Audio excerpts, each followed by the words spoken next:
So hi guys, welcome you in my video.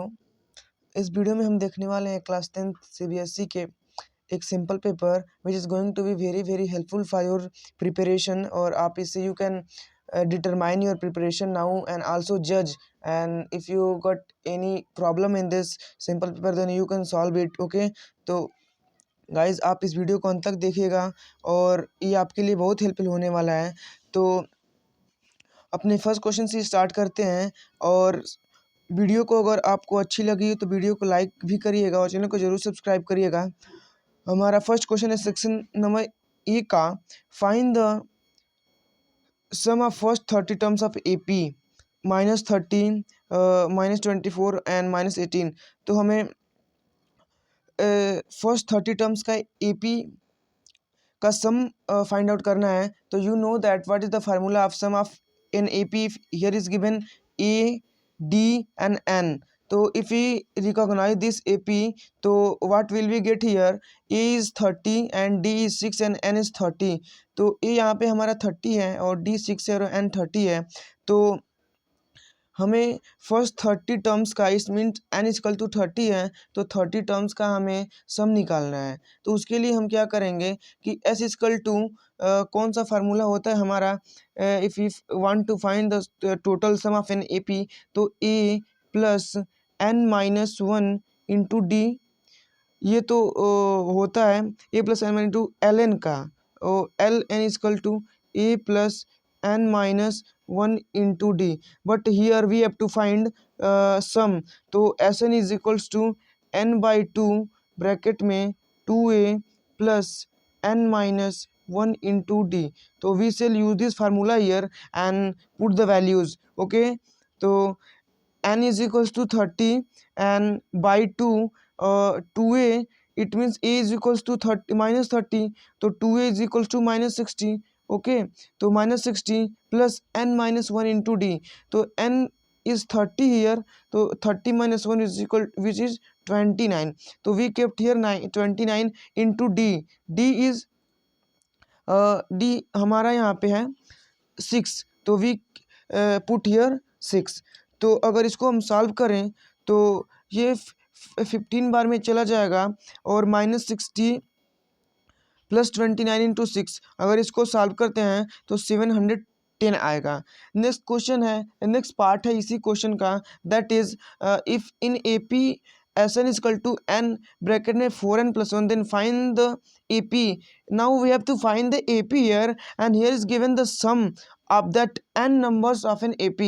So what is given here, a is equal to s1, it means कि if we kept 1, right, if we put 1 at the place of n, it will give the sum of one term of the AP. If we keep 2, then it will give the sum of 2 terms of the AP.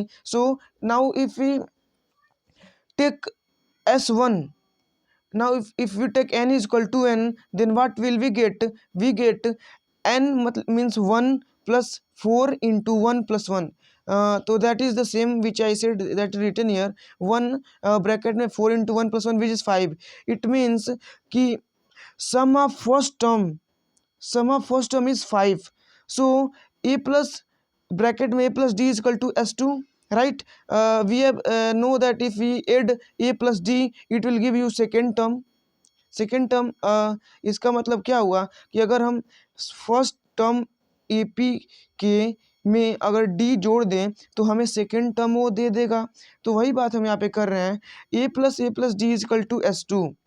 तो यहाँ पे s2 means n2 है, तो 2 bracket में 4 into 2 plus 1 means 18। तो यहाँ पे क्या हो गया कि यहाँ से हमें d कितना मालूम चल गया, 8 मालूम चल गया। तो AP क्या होगा, फर्स्ट टर्म हमारा 5 था, फर्स्ट टर्म का सम 5 था, इसका मतलब फर्स्ट टर्म वाला 5 ही है, क्योंकि फर्स्ट टर्म में ही क्या जोड़ेंगे हम, वही वाला हमारा फर्स्ट टर्म हो जाएगा। तो 5, 13 एंड 21। तो AP कितना हो जाएगा, 5, 13 एंड 21, और इससे आगे डॉट डॉट डॉट जहाँ तक आप ले जाना चाहें, लेकिन आप 3 लिख देंगे फिर भी नंबर आपको मिल जाएगा।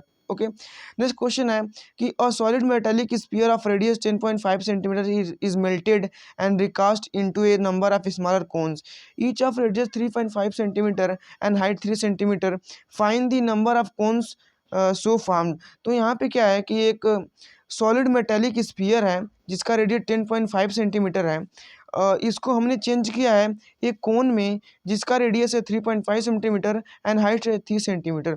तो ऐसे कितने कोन कि जो वॉल्यूम है वॉल्यूम होगा वो इस स्फीयर के 10.5 सेंटीमीटर रेडियस वाले वॉल्यूम को कवर कर देगा। तो इसके लिए हम क्या करेंगे कि मेटेलिक स्फीयर के रेडियस से हम इसका वॉल्यूम निकाल लेंगे और यहाँ से वन कोन का वॉल्यूम निकाल देंगे रेडियस और हाइट से, और इसमें से जितना भी वॉल्यूम होगा स्फीयर का उससे हम डिवाइड कर देंगे कोन के वॉल्यूम को। तो चलिए उसको करते हैं। क्या होगा कि मान लेते हैं कि n कोन्स मिला के स्फीयर का वॉल्यूम आएगा। ओके, अगर हम एक कोन का वॉल्यूम निकाल लें और उनको n से मल्टीप्लाई कर दे तो वो कितना मिलेगा, स्फीयर के वॉल्यूम के बराबर। ओके, तो हमने क्या किया है यहाँ पे n मान लिया है और आपको मालूम है कि वॉल्यूम ऑफ कोन क्या होता है 1/3 पाई आर स्क्वायर एच। तो 1/3 पाई आर 3.5 है, स्क्वायर एच 3 है, और यहाँ पे इस स्फीयर का जो वॉल्यूम होता है वो होता है 4/3 पाई आर क्यूब। ओके, तो 4/3 आर हमारा 10.5 है एंड अगर अब इसको इनको फाइंड करें तो एन की वैल्यू कितनी आ जाएगी 126 आ जाएगी।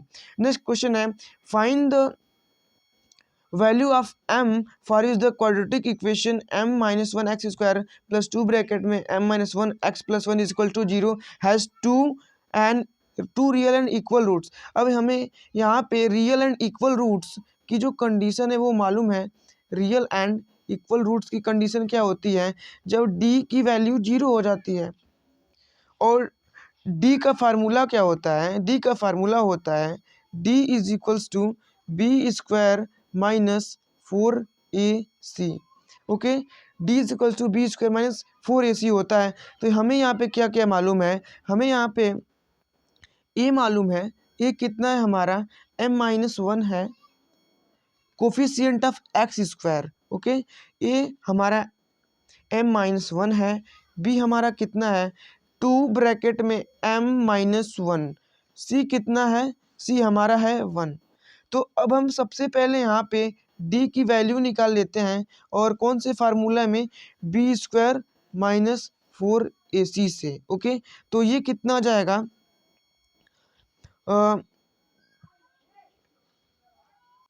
तो गाइज अब क्या आप क्या करेंगे d is equals to b square minus 4ac से अब वैल्यूज़ रखेंगे और d की वैल्यू क्या रख देंगे हम लोग, d की वैल्यू हम लोग रख देंगे 0 is equals to b square minus 4ac, और इसमें आप वैल्यू रखेंगे और आपकी m की जो वैल्यू है वो यहाँ से आ जाएगी। लेकिन इससे भी आसान तरीका मैं आपको बताता हूँ, वो है कि यहाँ पे हम इसको फैक्टराइज कर देते हैं। इस वाले जो इक्वेशन है इसको फैक्टराइज कर देंगे तो हमें मिलेगा 4 ब्रैकेट में m-1 का होल स्क्वायर माइनस 4 ब्रैकेट में m-1 इज इक्वल्स टू 0।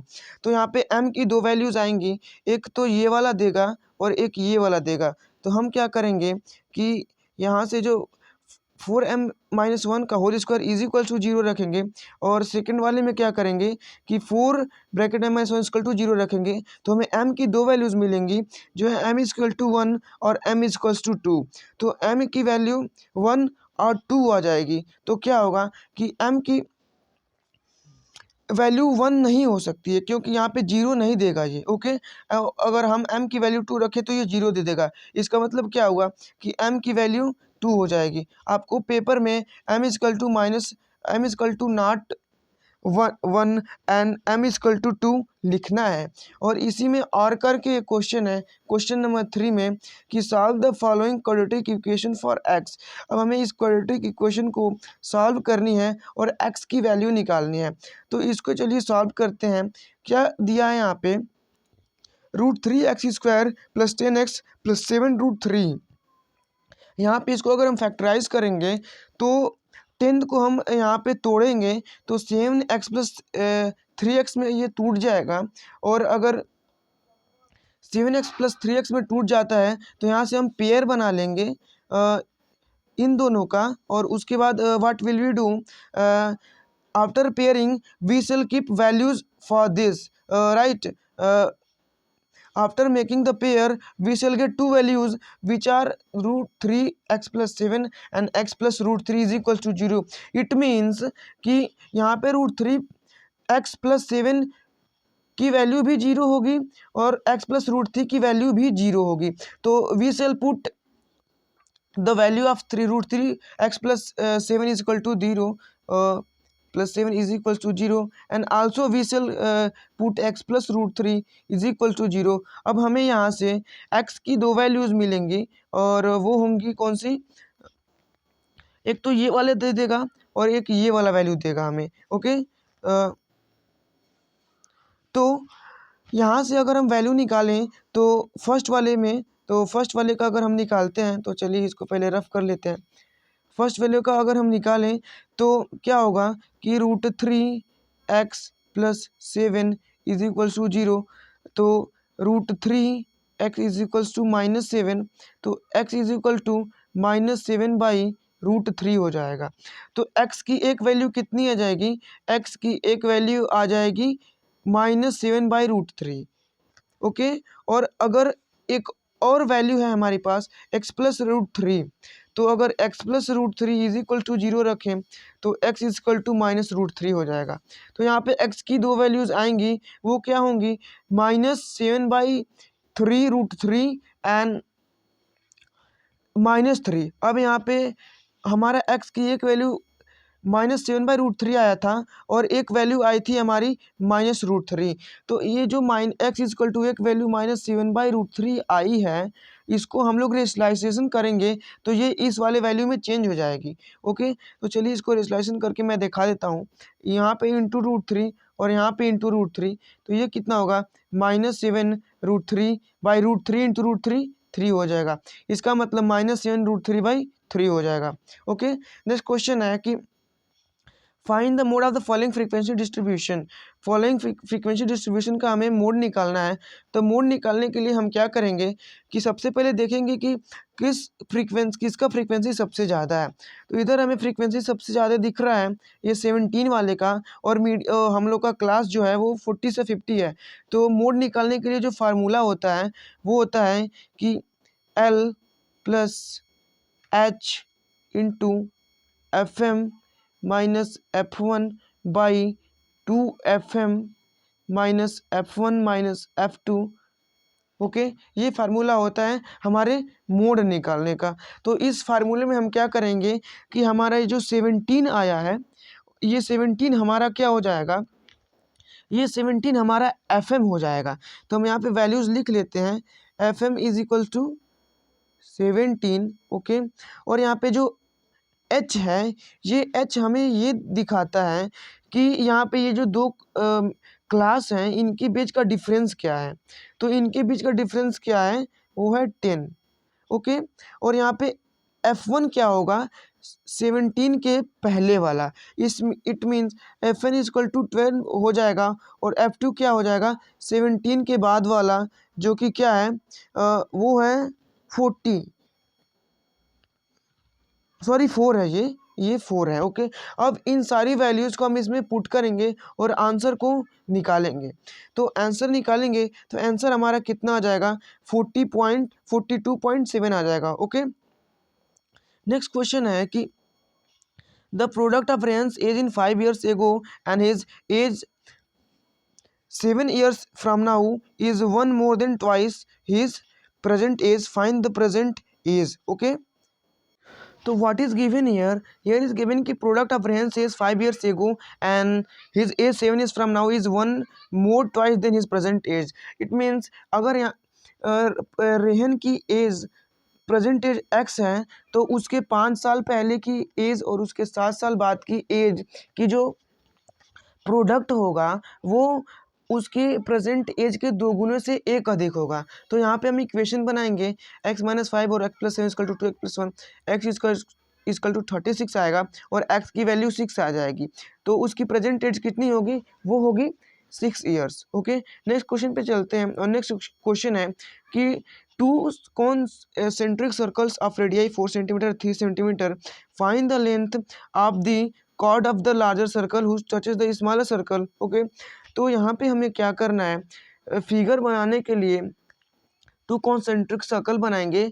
एक द बोथ जो भी सर्कल होंगे उनका जो सेंटर होगा वो सेम होगा, और यहाँ से ओ बी क्या होगा 3 सेंटीमीटर होगा, ओ ए 4 सेंटीमीटर होगा, और आगे क्यों बोल रहा है find the length of the chord of the larger circle which touches the smaller circle. अब यहाँ पे लार्जर जो कॉर्ड होगा जो स्मॉलर सर्कल को टच करता होगा, ये हमने एक रूल पढ़ा है कि अगर कोई टेंजेंट है और उस पे अगर कोई रेडियस है वो टच हो रहा है तो उसको क्या करता है, दो इक्वल पार्ट्स में डिवाइड करता है।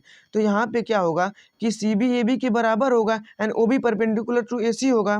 तो अगर A B perpendicular to A C होगा तो ये ओ ए बी एक राइट एंगल ट्रेंगल बन जाएगा। तो A B equal to √4² minus 3² जो कि कितना होगा √7 होगा। अब जब ए बी √7 हो जाएगा तो हमें ए सी निकालना है, और ए सी हमें मालूम है कि A C is equal to 2AB। Okay क्योंकि ये हाफ पार्ट है और ये हाफ पार्ट, तो √7 + √7 तो √7 हो जाएगा। अब हम आ चुके हैं सेक्शन बी पे। सेक्शन बी वाला क्वेश्चन क्या बोल रहा है कि for what value of x is the medium of the following frequency distribution 34.5। अब यहाँ पे जो हमें टेबल दिया हुआ है इसमें एक्स की वैल्यू क्या रखें हम कि मीडियम 34.5 आ जाए। तो इसको सोल्यूशन देखते हैं।